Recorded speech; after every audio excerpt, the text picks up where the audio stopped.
Good morning, everybody. Okay, this is what we are praying for. The rain. The rain is here. It is third day of rain. First 2 days, it is during the night. Now it is 8:10 and it's raining and it's pouring. I will show you the puddles. Okay, that has water in it and still raining. My gosh, raining. I love it. We love the rain.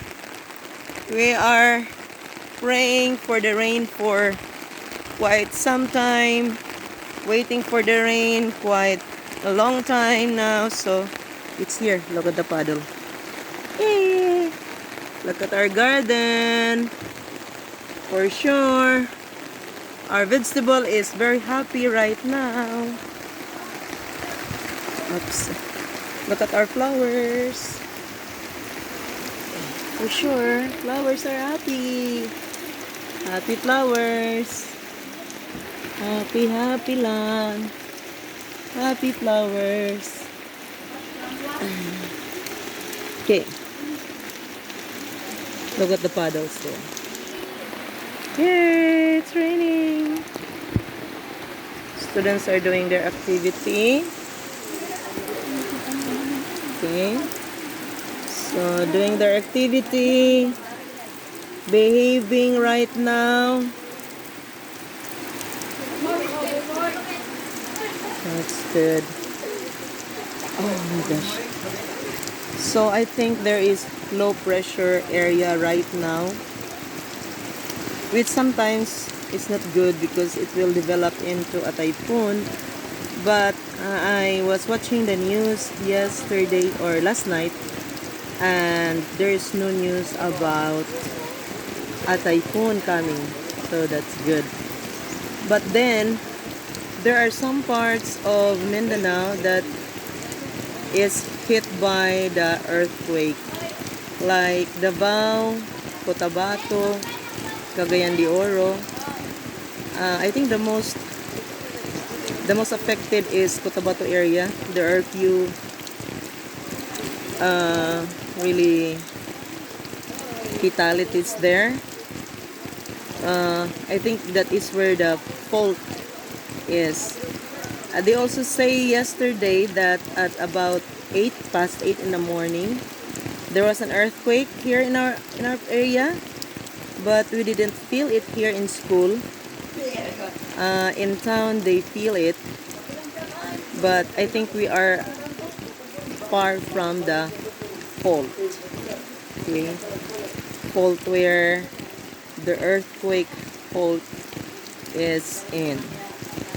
So it's not really a very hard downpour, but it's coming. So the plants are getting enough water, and they're very happy because during this time of day, 8 o'clock, they're already wilting. Even if we water them early in the morning, the leaves are already wilting.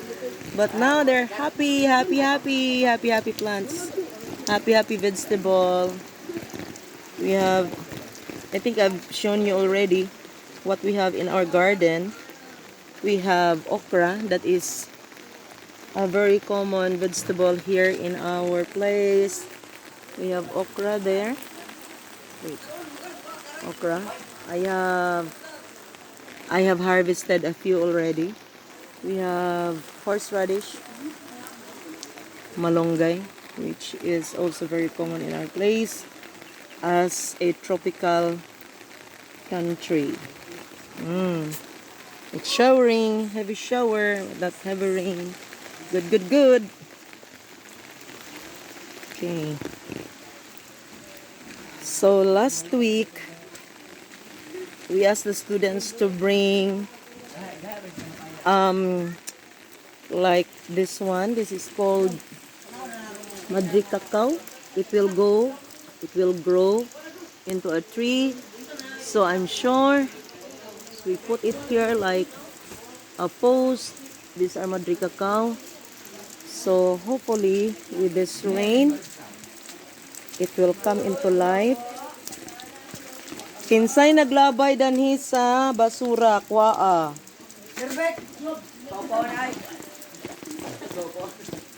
Okay, do not throw basura here, ha. Please pick up the trash here outside. Students are really bad in trashing places.